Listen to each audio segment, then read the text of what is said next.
Buenas tardes. Bueno, si se trata de explorar las oportunidades, digo, claramente uno tendría que esperar a hablar de temas de crecimiento. El problema es que cuando uno se encuentra con una macro profundamente desequilibrada, crecer se hace muy difícil, casi les diría imposible.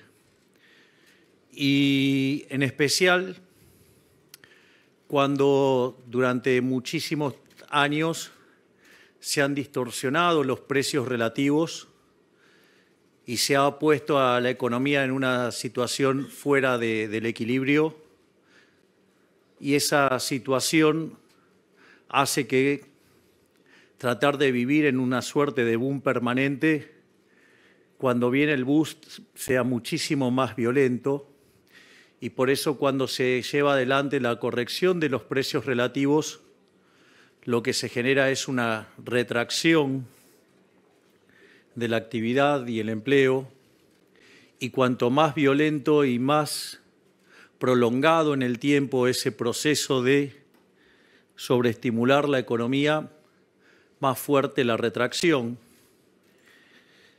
En ese sentido, Argentina ha vivido por más de 20 años bajo un régimen populista salvaje que ha llevado a la destrucción del capital, a la destrucción de la productividad, motivo por el cual estamos en una situación absolutamente miserable.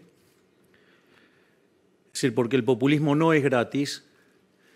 Los salarios en dólares promedio en la década del 90 eran $1.800. Y si ustedes ajustaran por la inflación americana, eso implicaría que los salarios argentinos en promedio deberían ser de $3.000, algo así como 3 millones de pesos. Y hoy, con suerte, digamos, y exagerando y poniéndonos muy optimistas, podríamos decir que son de $600, lo cual es falso porque son menores. Significa que los argentinos en esta aventura populista hemos perdido el 80% de nuestros ingresos. Es decir, esa es la verdadera catástrofe. La consecuencia de esto es que tenemos más de 50% de pobres y 10% de indigentes, o un poco más también. Esto significa que en el país que produce alimentos para 400 millones de seres humanos y que tiene una presión fiscal sobre el sector productor de alimentos del 70%, es decir, que el Estado se queda con el alimento de 280 millones de seres humanos, tiene 5 millones de argentinos que no les alcanza para comer, lo cual constituye una verdadera catástrofe. Pero no solo es una catástrofe en materia de crecimiento, bienestar, empleo, salarios, sino que la herencia era muy complicada, la herencia que recibimos. Yo voy a describir la herencia que recibimos y las medidas que estuvimos tomando durante estos 100 primeros días de gobierno. Y no es para llorar, o sea, no es para llorarla, no es para...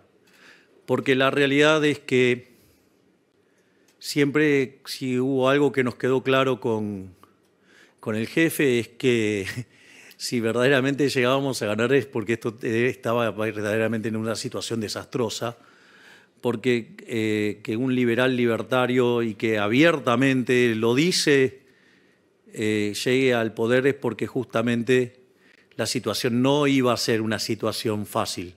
Es decir, nos iban a dejar la cosa bien difícil, porque si no seguirían ganando los populistas. Y para que la gente despertara de la manera que lo está haciendo, evidentemente tenía que ser una situación muy complicada. Así es que casi les diría que nosotros siempre estuvimos preparados para recibir esta papa caliente, y eso lo pueden ver porque, digamos, si no hubiéramos tomado medidas rápidas, ya habríamos volado por los aires varias veces. Concretamente, cuando ustedes estudian, repasan la literatura de indicadores tempranos de crisis, cuando ustedes tienen déficit gemelos por 4 puntos del PBI, es una alerta amarilla. Si tienen 8 puntos del PBI, es decir, no solo que es alerta roja, sino que se van a pegar una piña importante. Bueno, nosotros recibimos de herencia déficit gemelos por 17 puntos del PBI, más o menos para que tengan un orden de magnitudes del desastre que hemos recibido. Es decir, con lo cual, digamos, el tamaño de la piña ahí va a ser colosal. Básicamente la herencia tenía lo peor de las 3 peores crisis de Argentina. Tenía un desequilibrio monetario que era peor que el que teníamos en la previa del Rodrigazo, en el año 75. Teníamos un desequilibrio en el balance del Banco Central que era peor que el que tuvo Alfonsín a inicios del año 89, que terminó en la hiperinflación, y los indicadores sociales peores que el año 2001, es decir, la previa de la crisis del 2002. Es decir, que era la suma de todos los males literalmente. En ese sentido, ese déficit gemelo de 17 puntos del PBI se componía básicamente de 15 puntos del déficit fiscal consolidado, donde que eran esos 15 puntos, 5 correspondían al Tesoro y 10 correspondían al Banco Central. Es más, para tener un orden de magnitudes del desastre que recibimos,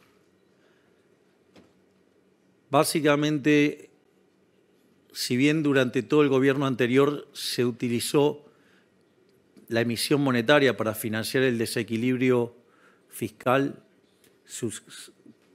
por 28 puntos del PBI, de esos 28 puntos, 13 tuvieron lugar el último año. Tema no menor, si ustedes se ponen a pensar, porque la base monetaria hoy es de 2.6 del PBI, o sea, dejaron cargado una quintuplicación de los precios. Y si además ustedes miran el balance del Banco Central, de tener posiciones en LELIQs que iban entre 30 y 90 días, o sea, 30, 60 y 90 días, toda pasada a pases, con lo cual estaba toda esa posibilidad de multiplicar por 4 la cantidad de dinero en un día. En ese contexto, además, durante la primera semana del mes de diciembre, los precios corrían al 1% diario, lo cual significa que en términos anuales es 3.700% anual de inflación. Si se paraban en las 2 primeras semanas, eso daba 7.500% anualizado. Y si ustedes se fijan lo que fue la inflación mayorista del mes de diciembre, que fue 54%, eso anualizado es 17.000%. Es decir, con lo cual estábamos frente a una hiperinflación. Si la economía había entrado en un camino recesivo ya en lo que era el segundo y tercer trimestre del año pasado, pero se fogoneó con muchísima emisión monetaria tratar de forzar un resultado electoral que no se les dio.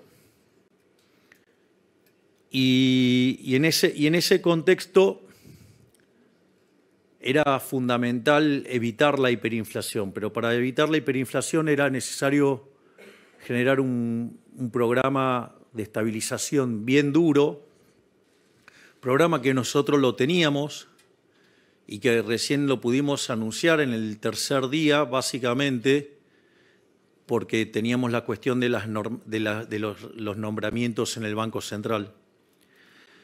Y básicamente tenía los tres elementos fundamentales que tiene cualquier programa de estabilización, que era un ajuste fiscal, una corrección cambiaria y la definición de una nueva política monetaria. En ese sentido, nosotros lo fundamental era terminar con la emisión monetaria para que no hubiera convalidación monetaria de la suba de precios y que eso no terminara escalando y generando la hiperinflación. En ese sentido, junto a la devaluación que se sinceró, porque básicamente lo único que hicimos fue llevar el tipo de cambio al tipo de cambio de mercado ajustado por impuesto país. Y en ese contexto, en el plano fiscal decidimos ir a lo que se denomina la política de déficit cero, pero déficit cero en serio, no, digamos, mentiroso, es decir, déficit cero en la línea del resultado financiero, es decir, después de pagar intereses.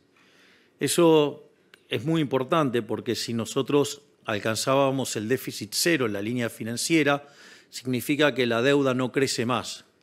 Y si la deuda no crece más, la relación deuda-producto es no creciente, por ende uno se convierte en solvente intertemporalmente y la consecuencia de ello es que empieza a caer el riesgo país y bajar la tasa de interés y la tasa de interés recobra su función esencial, que es la de ser un mecanismo de coordinación intertemporal y que el proceso de crecimiento guarde relación justamente con la tasa de interés natural de interés, es decir, la del mercado, no la que a un burócrata se le ocurre manosear desde el Banco Central. No, aclaro para que quede claro, digamos, eso de estar tocando. Miren, una vez con una persona, yo me acuerdo que le dije, vos sos peor que Moreno, porque Moreno controla los precios de hoy, o controlaba los precios de hoy. Vos querés controlar la tasa de interés, con lo cual querés controlar los precios de hoy y los del futuro. Es decir, ¿por qué? Porque la tasa de interés es el precio relativo de los bienes presentes sobre los bienes futuros. Entonces, es mucho más complicado. En ese sentido, nosotros además iniciamos un proceso de saneamiento del balance del Banco Central. Y la realidad es que nosotros creíamos que nuestro objetivo era alcanzar el déficit cero en el año 2024. Y la verdad es que estábamos perfectamente y absolutamente convencidos de llevar adelante un ajuste fiscal, el cual obviamente tiene mucho de motosierra y tiene mucho de licuadora. Digamos, si lo queríamos hacer rápido, había que usar las dos cosas. Y hay mucho de licuadora, y hay mucho también, y mucho más en realidad, de motosierra, porque eliminamos la obra pública de cuajo, algo de lo cual estoy profundamente orgulloso, siendo que la obra pública es una gran fuente de corrupción, de robo, a la cual me imagino que toda la gente de bien debería oponerse.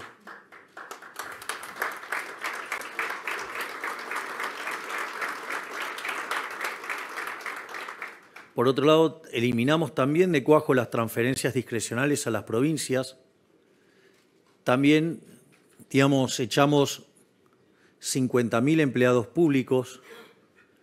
No solo eso, sino que además se dieron de baja contratos y fíjense que ahora están cayendo más contratos y van a caer 70.000 contratos. Además, eliminamos 200.000 programas sociales entregados de manera irregular, y en ningún momento descuidamos la política social, porque en el medio duplicamos la AUH, duplicamos la tarjeta alimentar, multiplicamos por 3 la asistencia en el plan 1000 días. En ese sentido, al eliminarse la necesidad de contraprestación hasta el mes de abril, ¿qué es lo que sucedió? Esos delincuentes no les podían quitar a la gente el dinero que recibían por el programa social. Por lo tanto, eso implicó, sin gastar un peso más, duplicar la asistencia. Y al mismo tiempo pusimos una línea para que denunciaran los aprietes y las extorsiones de estos delincuentes, y hemos recibido cerca de 300.000 denuncias y hoy hay 18.000 casos en la justicia. Es decir, van a pagar por haber apretado a la gente para que vaya a las marchas. Y es más, Berigoni nos amenazó con que iba a juntar en la plaza 50.000 personas, con lo cual, evidentemente, tenía pensado llevar 100.000. Nosotros, desde la Nación, aportamos 12.000 efectivos. No recuerdo cuál es el número que aportó la ciudad, pero fue tremendo porque había más efectivos policiales que gente, porque solamente fueron 3.000. Con lo cual fue un éxito rotundo que en ese momento se coordinó entre la ministro Bullrich, Petovelo y el ministro de Infraestructura, donde además en los medios de transporte público se presentaba, digamos, el que corta no cobra y las líneas para hacer las denuncias. Y ahí, digamos, empezamos también a ordenar la calle. Es decir, le quitamos poder de fuego porque ahora no pueden extorsionar a la gente para que vayan a hacer esto, y además, digamos, empezamos a cumplir el orden.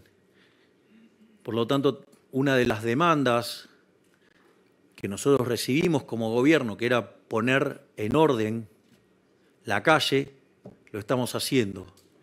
¿Sí? Porque además el que corta no cobra, y además el que las hace las paga, y eso está funcionando a la perfección. No solo eso, sino que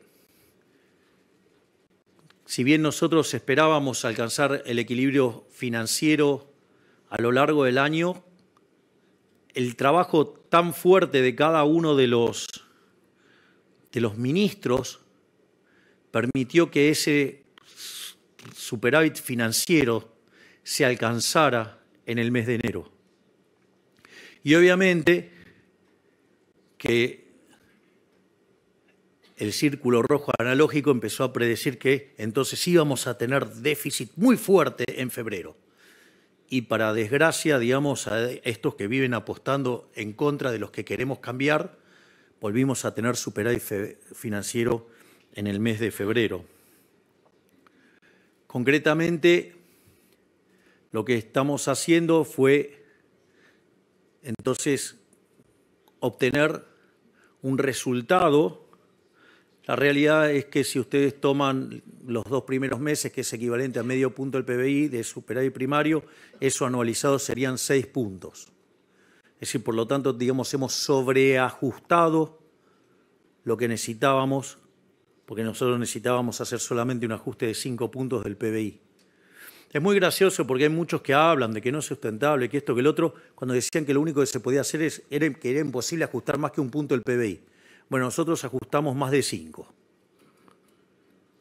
Pero claro, digo, eso implica dosis de coraje que otros no tienen. Pero eso no es todo, porque también está la cuestión del ajuste que hicimos adentro del balance del Banco Central. El Banco Central generaba 10 puntos de déficit fiscal, de cuasi fiscal, y hoy ese número ya es 4. Es decir, con lo cual no existe registro histórico a nivel mundial de que un gobierno haya hecho un ajuste de 11 puntos del PBI en 3 meses. Y para desgracia del Club del Helicóptero y de todos los que desean que nos vaya mal, en especial a todos los que le cortamos los curros, digo, son bastante evidentes, o sea, a quienes se lo cortamos porque, digo, los van a ver quejarse. Hay un dicho que dice, donde hay un kirchnerista pataleando es porque se cortó un curro. Bueno, es así. Y no kirchneristas también. Si no, miren, digamos, algún que otro grupo económico importante. Se imaginarán de quién hablo. Al margen de eso, bueno, pero están muy enojados porque, bueno, llegó Elon Musk. Lo importante de esto es que, frente al desastre inflacionario que teníamos, ya cuando nosotros asumimos el gobierno, en 3 semanas la inflación llevaba 30%, la minorista, y daba para esperar que el mes cerrara en términos de 45%. Y yo recuerdo que un fin de semana el periodista Gabriel Anelo, digamos, gran periodista y mejor persona aún, me preguntó qué pasaba, digamos, con la inflación. Y yo le dije, la verdad, que si quedaba en 30 era un gran número porque significaba que entonces la 4ª semana los precios se habían detenido y habían dejado de crecer. Y nos encontramos con que fue 25, es decir, que hubo retracción de los precios que se habían fijado de la 3ª semana hacia la 2ª. Y después, en el mes de enero, la inflación fue del 20%, y la inflación de febrero fue del 13%. Ahora, cuando ustedes limpian los efectos del arrastre estadístico, lo que tiene que ver con los aumentos de una vez para siempre, tipo lo que fue la recomposición de tarifas y las prepagas, eso equivale a 6 puntos, con lo cual la verdadera inflación del mes de febrero fue del 7%. Es decir, estamos metiendo a la tasa de inflación adentro de un dígito. Y es más, aun cuando dejaran todos estos elementos dentro del índice, pero se pudiera capturar de alguna manera el tema de las promociones, que en realidad hay un problema de que no puede ser captado por el índice de precios, digo, porque es una fijación no lineal de precios y depende de lo que consume cada consumidor, entonces es imposible captar por el índice de precios el efecto del 2x1, el 3x2 y todas esas cosas. Entonces, hay una suerte de estimación de cuánto eso pesa, pero no se puede documentar. Y eso implicaría que si ese efecto se tiene en cuenta, a pesar de los anteriores, también estaríamos adentro de un dígito. Es más, en la 3ª semana de marzo se frenó la suba de precios. Es decir, que estamos caminando por el lado correcto en materia de política antiinflacionaria. De hecho, algunas de las críticas que nos hacen, digo, la verdad que son bastante particulares, porque, por ejemplo, si ustedes miran la evolución de la tasa de inflación, la caída a la que está ocurriendo, la velocidad de la caída, es más fuerte que la que se dio durante la convertibilidad. Cuando ustedes miran los efectos de la estabilización de la convertibilidad, hoy los precios caen mucho más rápido, o sea, la tasa de inflación cae mucho más rápido. Eso también tiene un sentido. Lo que sucede es que cuando se hizo la convertibilidad, la cantidad de dinero era endógena. Es decir, cuando ustedes tenían aumento de la demanda de dinero, la forma de convalidarlo era ustedes traían los dólares, se los vendían al Banco Central y eso implicaba una expansión de la cantidad de dinero. Y eso permitía que el reacomodamiento de precios relativos se dieran con precios al alza. ¿Qué pasa? Como nosotros, fíjense que desde que asumimos prácticamente la base monetaria no ha variado.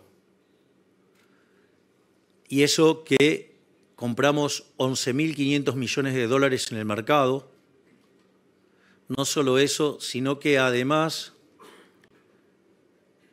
tuvimos la expansión de la cantidad de dinero por los puts, digamos que el Banco Central de la gestión anterior utilizó para tratar de controlar el tipo de cambio, y además tuvimos expansión por los pasivos remunerados, pero la contracción por BOPREAL y por el fisco han sido tan grandes que la base monetaria no varió muy poquito.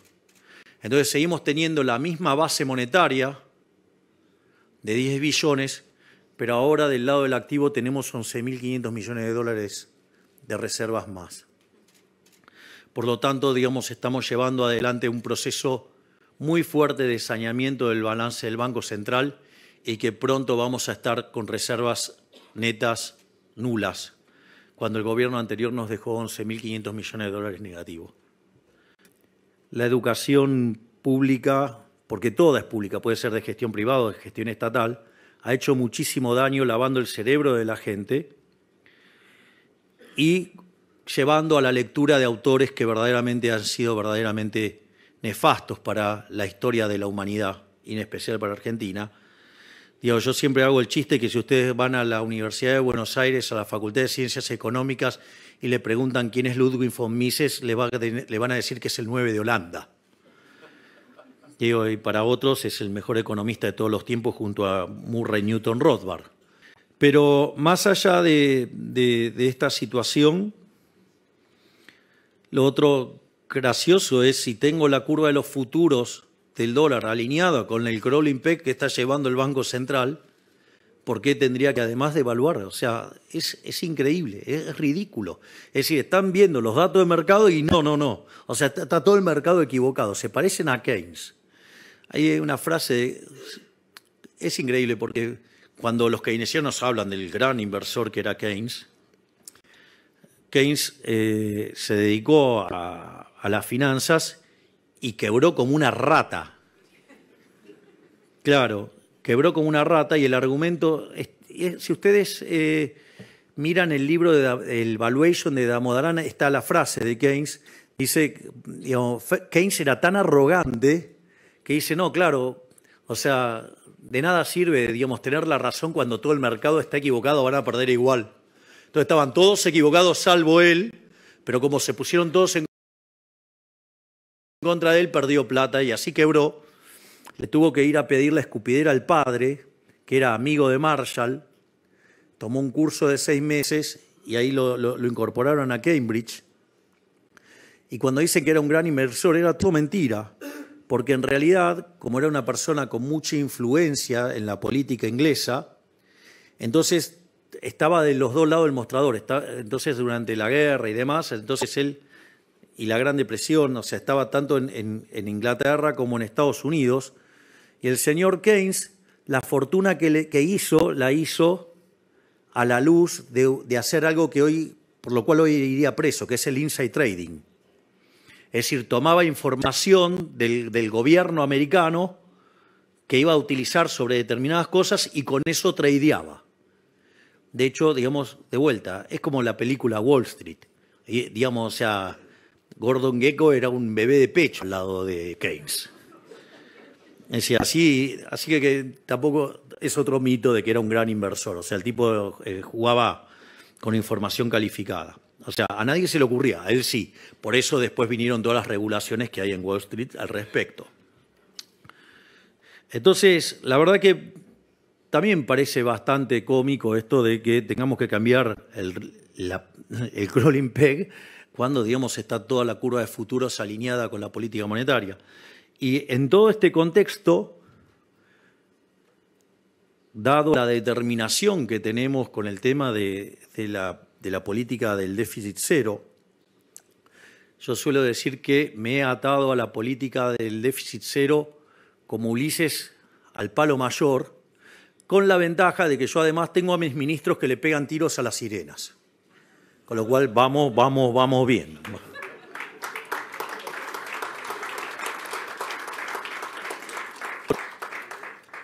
Entonces, de recibir una economía que tenía un riesgo país de 2.900 puntos, hoy está ya llegando a 1.400. Los analistas ya lo están viendo que vamos camino a 1.000. Eso no es menor porque nos abre las posibilidades de ingresar al mercado de capitales. Nos han elevado la calificación crediticia. Los bonos que costaban $18 ahora cuestan $54. Y los activos argentinos se han revalorizado muy fuertemente. Y cuando hoy ven el dato del PBI, es cierto que en el primer trimestre cayó cerca de 4,5, pero también es cierto que los analistas esperaban que cayera 6. Es decir, estamos haciendo un ajuste mucho más fuerte que el que preveían los analistas y estamos cayendo menos. Y eso también alienta la idea de una salida en B corta. Apareció un dato muy interesante de la consultora Orlando Ferreres, y es que el desestacionalizado de febrero dio positivo, o sea, un poquito, con lo cual nosotros no nos ilusionamos con ese número, pero por lo menos pareciera que vamos a estar encontrando en algún momento cercano en el tiempo ya el piso.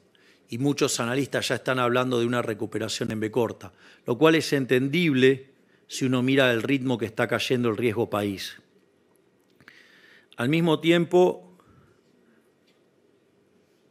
estamos trabajando en lo que tiene que ver con la salida del cepo, y en cuanto logremos terminar de sanear el balance del Banco Central, cuando podamos deshacernos de todos los pasivos remunerados y que se termine esta cosa nefasta de estar remunerando pasivos, eso lo que va a implicar es que se va a frenar la emisión de dinero por pasivos remunerados. Al mismo tiempo, otra cosa que vamos a hacer y que estamos trabajando es en una reforma del sistema financiero para ir a un sistema integrado con el mercado de capitales y construir una banca que sea anticorridas. La verdad es que hoy no sería un problema eso, porque básicamente el crédito al sector privado no financiero son 4 puntos del PBI, es decir, no tenemos sistema financiero, no hay sistema financiero. Por lo tanto, es interesante que empecemos a construir un sistema financiero que no necesite un prestamista de última instancia. Entonces, si esa reforma incluye integrar, digamos, el formato de los bancos con un formato del mercado de capitales, para que podamos ir a un sistema de banca libre, y eso nos va a permitir que cuando tengamos esa reforma podamos abrir el sistema financiero, que podamos levantar el cepo, y en ese contexto, además, mandar la ley de no emisión monetaria, donde básicamente nosotros consideramos que el señoriaje es un delito, que es un robo, que es una falsificación, que es una estafa. Emitir dinero es una estafa. Y en ese sentido, si llegara a haber emisión de dinero, irían presos el presidente del Banco Central, el directorio, el presidente de la Nación, el ministro de Economía y diputados y senadores que hayan aprobado presupuestos con déficit fiscal. Obviamente ustedes me van a decir, sí, pero esto es Argentina y seguramente que después va a venir otro delincuente y va a cambiar las cosas y va a tirar esa ley, pero nosotros además le vamos a dar una categoría como, digamos, de imprescriptible, como si fuera un delito de lesa humanidad. Por lo tanto, sí puede venir un delincuente, cambiar estas condiciones y volver a las andadas de emitir dinero. Pero puede ser que después venga otro que diga, vos sos un delincuente, hiciste eso y los meta preso. con lo cual nosotros vamos a ir a una solución de esas características para que se termine en Argentina esta estafa que es la emisión monetaria. Y obviamente que conforme podamos seguir avanzando en este sistema de banca libre, ¿sí?, de sistemas de mercado de capitales profundos que vayan hacia un sistema completo y hayamos frenado la emisión por redescuentos, la emisión por pasivos remunerados, la emisión para financiar el fisco, directamente tenemos tipo de cambio libre con la cantidad de dinero fija y si es necesario que ingrese más dinero al sistema, lo va a ingresar los propios agentes. Por ejemplo, abren el colchón y van y empiezan a hacer transacciones. Es decir, con lo cual la monetización de la economía la van a ir dando los propios individuos con las monedas que quieran transar. Aparte, competencia de monedas, o sea, tiene una consecuencia muy interesante, y es que, por ejemplo, si ustedes están en el sector de petróleo, como Alejandro, puede hacer transacciones con sus pares del petróleo en WTI. O si están en el negocio del gas, pueden hacer transacciones con otros en BTU. Si están en el sector del campo, pueden hacer transacciones con otros con la soja en Chicago. Y así sucesivamente, cada uno va a tener su propia moneda. Esto es equivalente a tener una canasta de monedas donde los ponderadores los determina endógenamente la gente. En lugar de determinarlo un burócrata a dedo, ¿sí?, lo cual que siempre lo va a hacer mal, y si lo hiciera bien tendría que ser este resultado, y para eso lo hacen los agentes, así que no necesitamos un burócrata metiendo el dedo en ningún lado, porque en realidad ya saben dónde termina el dedo y más que el dedo termina siendo el brazo, donde meten.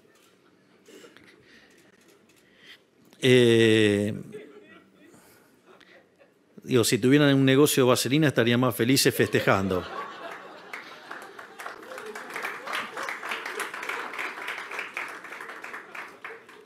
Entonces, en ese contexto, lo interesante es que, además, entonces, una vez que logremos esto, vamos a poder abrir el cepo.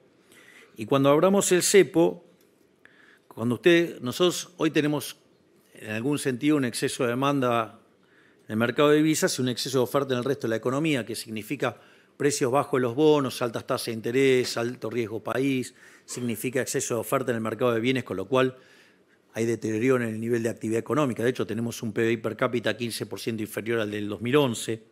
Tenemos la misma cantidad de puestos de trabajo en el sector privado que en el 2011. Entonces, y además eso implica, digamos, que aumenta la cantidad de pobres e indigentes y por ende hay presión social para darle contención. Naturalmente, el momento en que uno cierra ese exceso de demanda en el mercado de divisas, se van a cerrar todos los otros excesos de oferta, lo cual va a implicar que el precio de los bonos va a subir, que la tasa de interés va a bajar, sí, que se va a cerrar el desequilibrio en el mercado de bienes con expansión económica, con mejoras en los salarios reales, con mejoras en el empleo, con caída de pobres e indigentes. Y ahí, digamos, la economía va a empezar a rebotar. Y a pesar de que las instituciones inmundas que tenemos, como la economía está muy descapitalizada como consecuencia de más de 20 años de populismo, es decir, aún así podemos crecer y generar crecimiento económico genuino y sin inflación. Y todo esto lo podemos hacer a pesar de la política. Es decir, a pesar de todos los palos en la rueda, a pesar de todas las porquerías que nos hacen, pero ¿saben qué? Hay algo que es maravilloso. Algo que tampoco, digamos, el círculo rojo analógico no lo ve. Miren, todos los DNUs que se mandaron en Argentina, todos fueron destinados a generar regulaciones, o sea, quitar libertad de mercado, hacer mercados más concentrados, regalarle negocios a los amigotes, ¿sí? Curros enormes, y sobre todo cercenamiento de las libertades individuales. Digo, a punto tal, digamos, recuerden lo que hicieron en la pandemia, esta manga de delincuentes. Y sin embargo había gente aplaudiéndoles que nos encerraran. ahí nadie, digamos, nadie se opuso a toda esa catarata de DNUs. Nuestro DNU es el primer DNU en la historia que devuelve libertades individuales, hace que los mercados sean más competitivos. Fíjense lo maravilloso en el tema de alquileres, ¿no? Digamos, o sea, no se podía conseguir una propiedad, nada. Se duplicó la cantidad de viviendas en alquileres. Los precios en términos reales cayeron de los alquileres. Se expandió fuertemente ahora el mercado inmobiliario durante el mes de febrero. Es decir, mire las cosas interesantes que logra el DNU, que aún sigue vigente, pero que, digamos, tuvo un traspié en la Cámara de Senadores, que, dicho sea de paso, no es tan malo, porque si nosotros solo tenemos 7 senadores y tuvimos 25 votos, tan mal no nos fue. Hay una mejora, es decir, hay gente que está apostando al cambio, pero obviamente, como esto también toca curros de la política, evidentemente, como los políticos no quieren ceder sus curros, no quieren ceder sus privilegios, no quieren ceder nada, entonces prefieren hundir en la miseria a los argentinos con tal de mantener sus privilegios de casta. Por eso voltearon el DNU. Y esto es muy interesante, porque si yo le hubiera dicho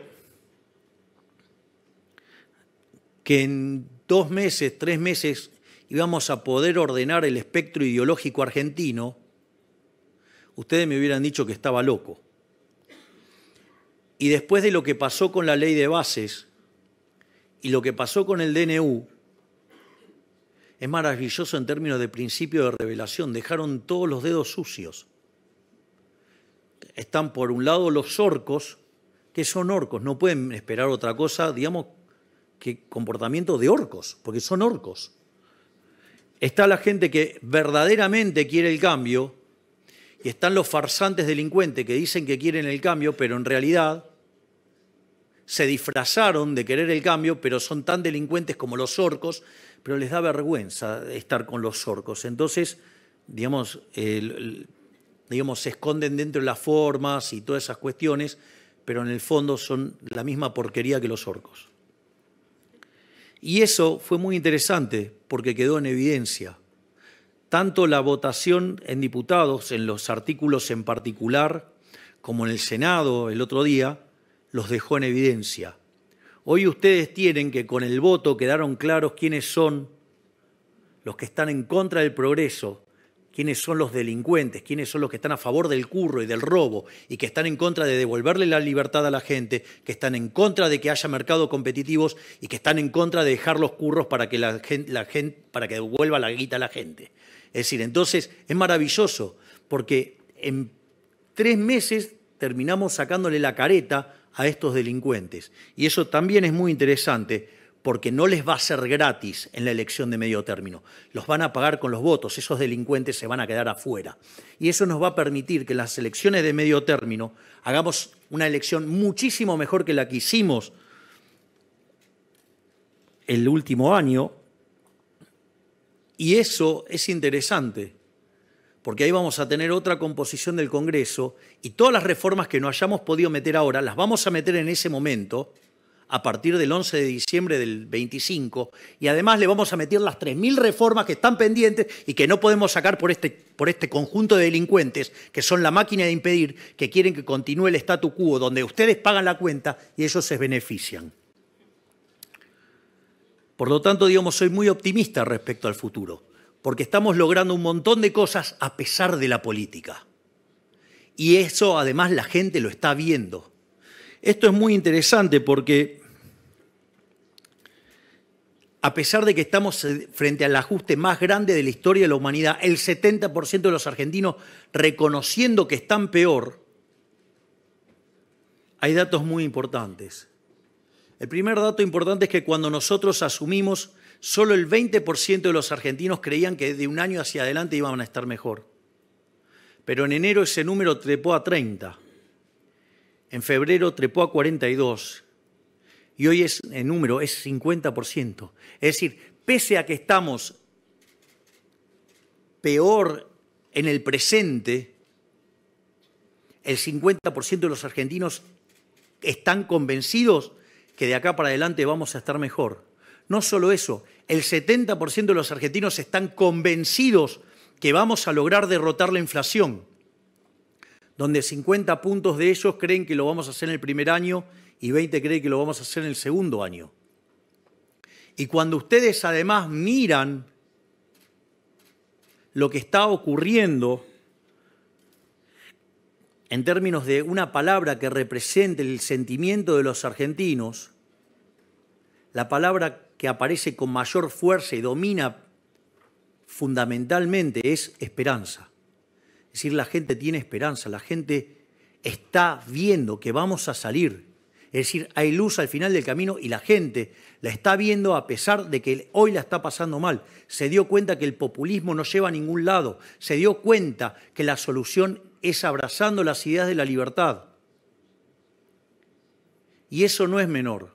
Si hoy fueran las elecciones en un balotaje, hoy estaríamos sacando un 58%, es decir, sería 58-42, estamos, en lugar de más 12, estamos más 16.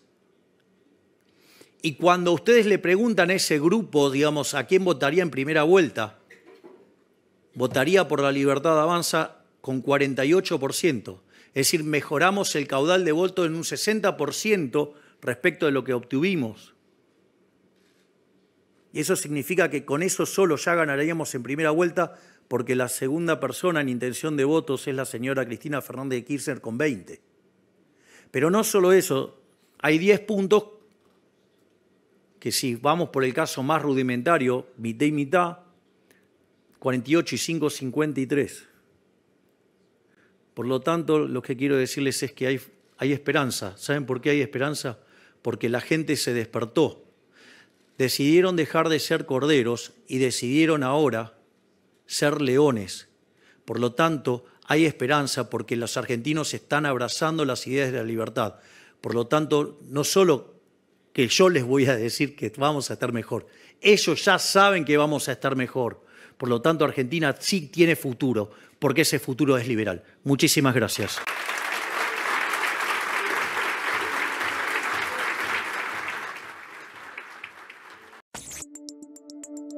La Opinión Austral, 65 años de estar con vos.